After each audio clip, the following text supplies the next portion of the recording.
Welcome back to Supercoach with Harry. Week 2 of the trials are done and dusted in the books for another year, so I'll look over all the Supercoach relevant news that come out of the weekend that was. So on Thursday night, there was the Dolphins and the Titans. For the Titans, Cooper Byer looked very impressive. He was breaking tackles. He had plenty of good runs, so he's probably one that I'll look to start with in that cheapie section. Fayamani, the winger, he was good without being great. Like, I'm not completely sold on him as a cheapie. I know some other creators were calling him the next Brian To'o and those sorts of things. I'm not really seeing it as of yet. So hopefully I can be pleasantly surprised. And one that surprised me was Cleese Haas playing through the middle of the field. He was much bigger than I thought he was. And around the 400k, he could really come into contention depending on how the minutes fall there at the Titans this season. And the other one, Curtis Morin, scooted over for a try late in the game. His leg speed through the middle could be really good. And I just think, I was looking around that Titans pack, there's some big boys out there. So he's a smaller forward, more agile, potentially could land a bigger minute role there, particularly with HIAs and things these days.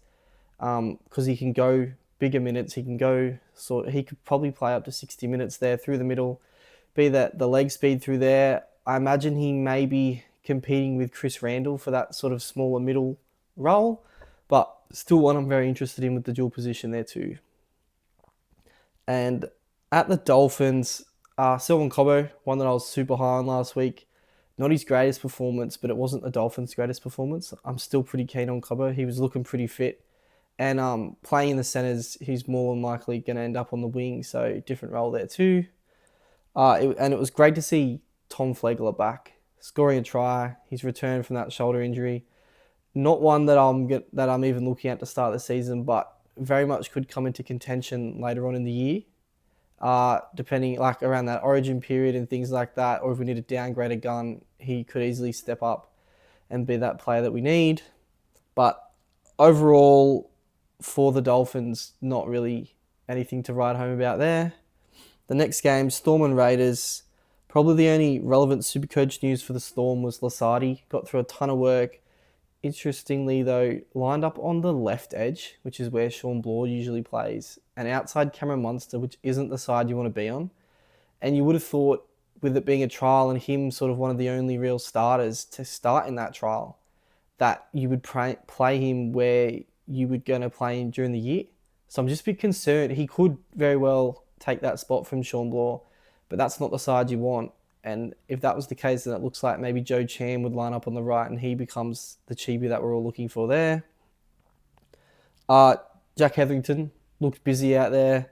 I heard during the week that Harry Grant was really impressed actually with his footy IQ. So he's one I can see landing a bench spot come round one. And Davey Moali looked powerful early on and was having some good hit-ups. So another one who we could potentially be looking at, but more than likely a bench plotter to start the season. And at the Raiders, the only real relevant Supercoach news there was probably just Tamale's versatility, where he can play centre or wing now. We haven't really got a sample size of him playing centre in the NRL though, so how that would affect his scoring, we're not really sure at this stage. The next game, Cowboys and Panthers. Now, I may have got this one slightly wrong. Reed Marnie was very impressive, albeit against a very weak Panthers team. With the makeup of my current side, he's actually back in calculations for me. I've tinkered with him potentially coming in and not starting with Harry Grant. Don't feel great about it, but that extra money could go a long way somewhere else. Drinkwater, very impressive. And again, back in calculations for my side. I was determined to start with him. With the new scoring changes, I went off him. After watching Friday night, I'm back on him. More than likely going to start in my side and probably my vice captain for the first week. Coupled with the goal kicking there too, I think is very important. If he keeps the goal kicking, if he was to lose the goal kicking, I'm not really interested at all.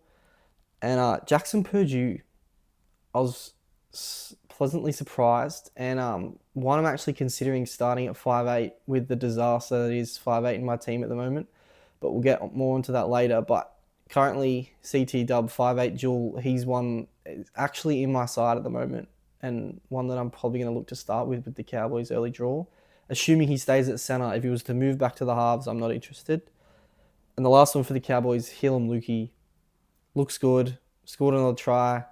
Essentially a lock in my side now. Should be pretty highly owned come round one with the job security there good. 400k. I think he pips Jermaine McEwen around that same price bracket for if you could only start with one there. So Heilum Luki, very impressive.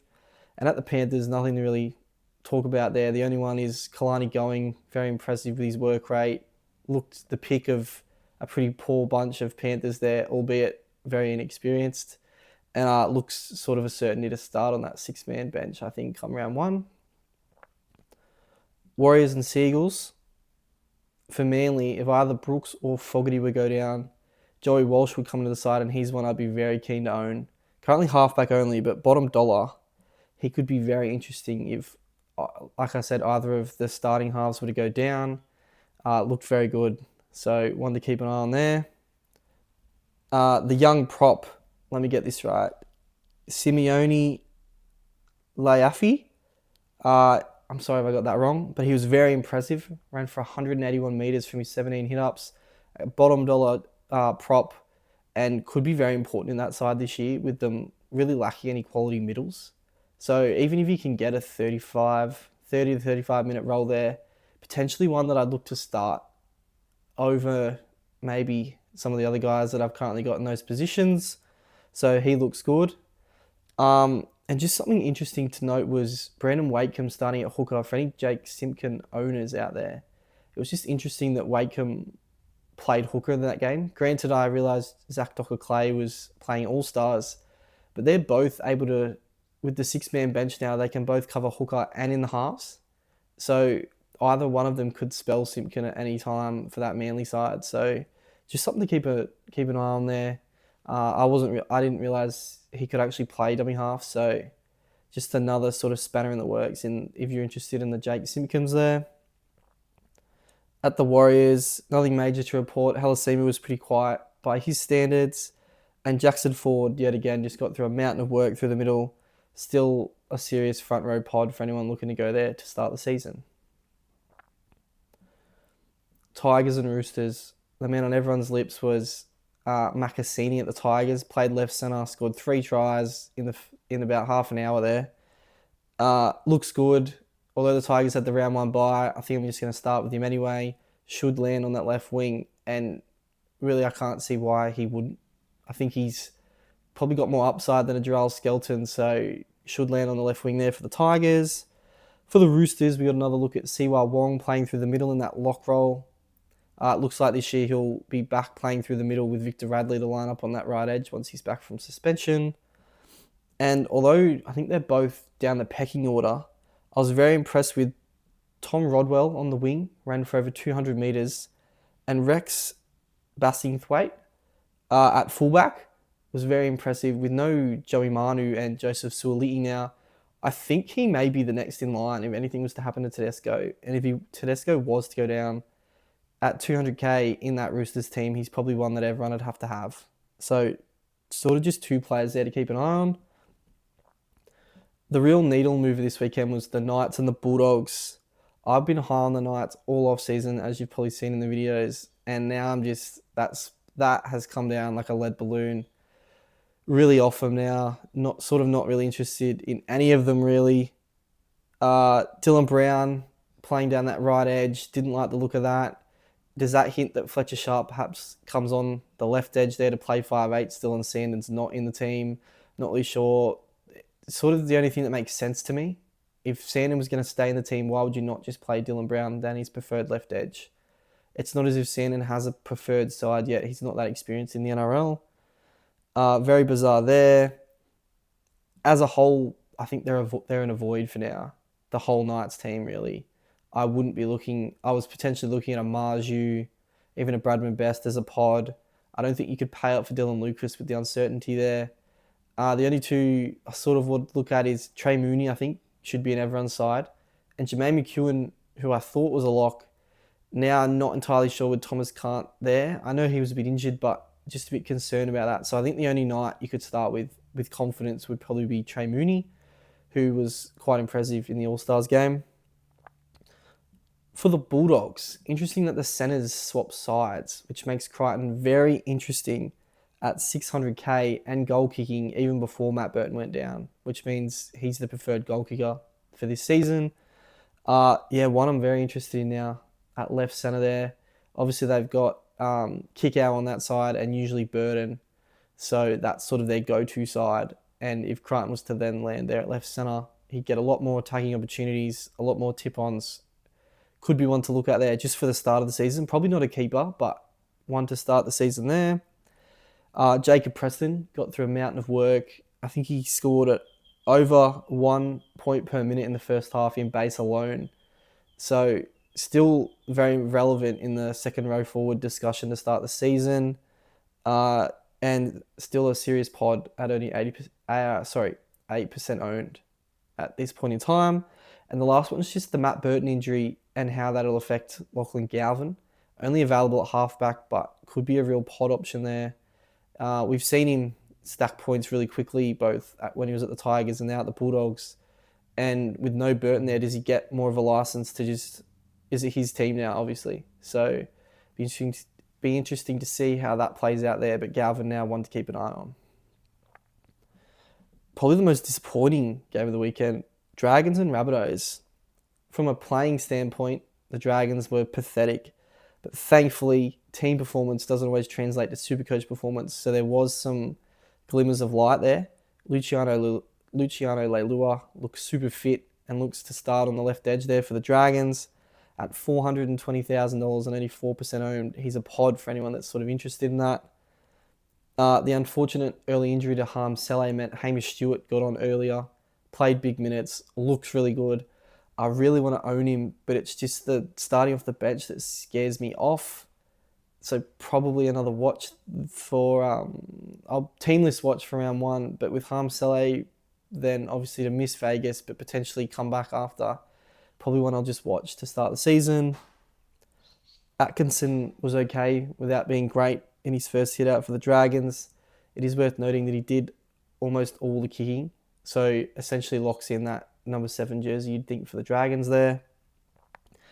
Setu 2 was busy being the Dragons' top run meters, with 160, however with that offload that led directly to a Rabbitohs try 20 metres out from their line. I'm not really sure if Shane Flanagan can trust him at this point in time, especially under the bright lights that will be Vegas in 2 weeks. And just a warning to everyone, don't get suckered in. I know Moses Sully looks more impressive and underpriced based on the new scoring system, but he was average at best and definitely an avoid. For the Rabbitohs, however, the return of Matt Duffy was very interesting. And if he was to get an extended run in the NRL, he's one I'd be very interested in owning.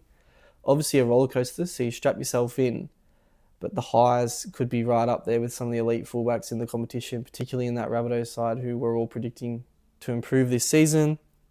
And just the new recruit, Bronson Garlick, started at lock, got through a mountain of work, 38 tackles.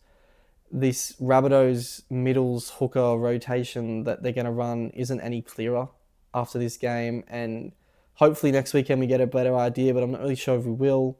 They've obviously got Garlick, who can play the lock middle / hooker role. They've got Brandon Smith, obviously, who's quite popular. They've got Peter Mamazelos, who's an out-and-out hooker. And then you've obviously got your Cam Murrays and the like, who are going to have to also share those middle minutes. So just an interesting watch there. I imagine Garlic will end up on that 6-man bench and could be a hindrance to a Cam Murray's minutes, to a Brandon Smith's minutes. So something to keep an eye on there in that middle rotation for the Rabbitohs.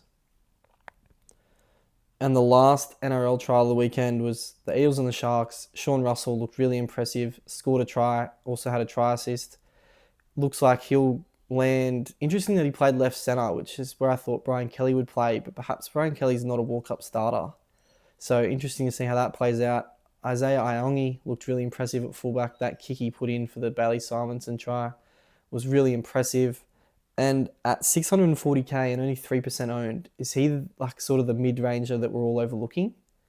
Everyone obviously expects him to get better. We're all predicting the Eels to get better this season. Could he be one you start with at the beginning of the season? And just Jonah Pezzet's first hit out in Eels colours wasn't his best game, but he should be better for the run. As for the Sharks, nothing to really take away from this. Obviously, they named all their bench forwards to start and a pretty inexperienced backline. But it was interesting that Sam Stonestreet was actually named the player at all in this trial. I thought with the Mulatalo injury, he would just lock down that left wing spot, and they would sort of just rest him like most of the other backline who weren't featuring the All Stars. They didn't play this weekend either. That they would sort of protect him from the trial. So it makes me think maybe that left spot's not. He hasn't got that exactly locked down. So Cheapy could emerge there potentially if Stonestreet is overlooked on that left wing. But outside of that, no real Supercoach relevance there at the Sharks from that trial. And then obviously the All-Stars game on Sunday afternoon. It's hard to really judge this one. Everyone playing out of position, new combinations. They're really just playing on effort in this one. But I will say Trey Mooney looks the goods. Should be in almost everyone's sides to start round one. Keanu Kinney got rid of any doubt that anyone may have had that he's still a premier fullback who's severely undervalued to start the season. Should be the highest owned player to start the season, in my opinion. Joe Chan was very impressive off the bench as well. Still not sure how the Storm are going to line up come round one, but if he was to land on that right edge, very, very interested. I think he's been in the system for a few years now. Craig Bellamy trusts him. I honestly think we may be overlooking him, and he could very well get that right edge spot to start round one. And then for the Indigenous All-Stars, Trey Fuller, electric at the back, really praying that he gets that number 1 jersey at the Dolphins and he'll be straight into my side. Jaden Campbell was very impressive. Coming off the bench there, he's sort of one that I'm looking at potentially fading Hines and Cleary and running with a Campbell. High risk, but high reward. He's a captaincy option almost every week. He accumulates stats really without doing too much. And I think the Titans will be better. I was pretty impressed with the side that ran out for their trial on Thursday night. So I think with Campbell come back in that side, obviously if they didn't have Tino's and the like, I think they'll be much better for the run as well. So Jaden Campbell, one I'm really considering starting at halfback there. And then we just got our first look at Josh Paxton, the cheapy second rower from the Titans. Still like a good cheapie to start the year. Should lock down a big minute roll there on the edge for the Titans, but I feel like he may be a slow burn. He's not sort of as explosive as I was first anticipating. And maybe just get through his tackles every week, have his runs without any big attacking stats. But definitely a cheapie we should all be looking at, but not necessarily a must-have to start the season. So just to watch there for the trials this weekend. So that's me running through the Supercoach relevant news from the trials that were in the past weekend. Some real standouts, some real disappointments, mainly the Knights and the Dragons.